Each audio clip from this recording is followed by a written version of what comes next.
While antibiotics at times are necessary, taking them not only kills the bad bugs, but also destroys all the good bacteria that inhabit your gut.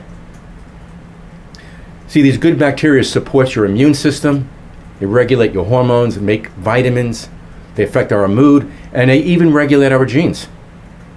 That's why people with poor gut health are going to be at higher risk for developing a superbug infection that becomes resistant to antibiotics, typically are going to need stronger and more frequent antibiotics, and at higher risk for more toxic versions that have alarming consequences. You see, the conventional approach really is designed only to look at disease and not to ask what is causing an increasing number of infections. So when they see an infection, they are used to just throwing an antibiotic at it without really uncovering why you have this infection or why you are getting recurring infections in the first place, and certainly not considering the consequences.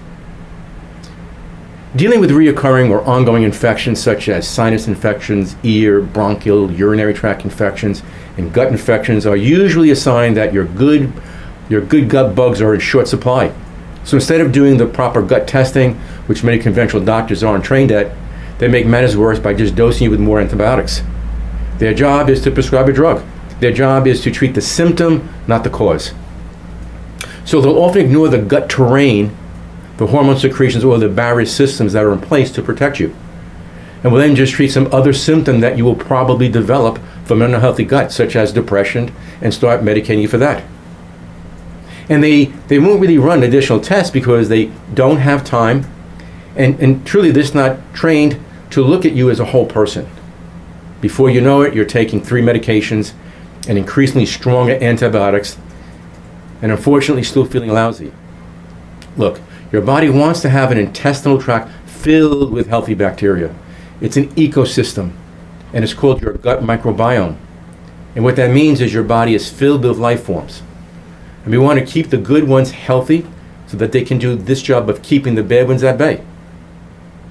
There are many lifestyle factors that affect the microbiome and can change the balance of bacteria for the worse, such as sleep, diet, stress, and even medications.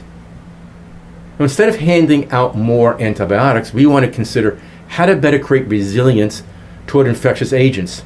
And see, in our functional medicine approach, we want to help you build a stronger, more robust immune system, and we do this by addressing these lifestyle factors.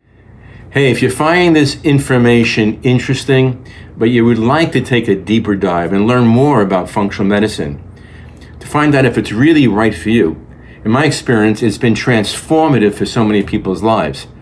But that's why I've created a more comprehensive free course for you. That way you can learn more about the testing. I'm often asked, like, well, what kind of testing do you do, Dr. Pucci, that's different than the conventional medical model? So in this free presentation, we're going to take a deeper dive into a global understanding of how the body works functionally, what's being missed in the medical model, but we're going to look at these various tests, things like microbiome or stool testing, hormone testing, nutritional evaluation testing. These types of tests are going to help me as a doctor to be able to get to the underlying root causes of what is impacting your health challenges. So take advantage. It's a free course. Enjoy it. Just click the button below and register for that course.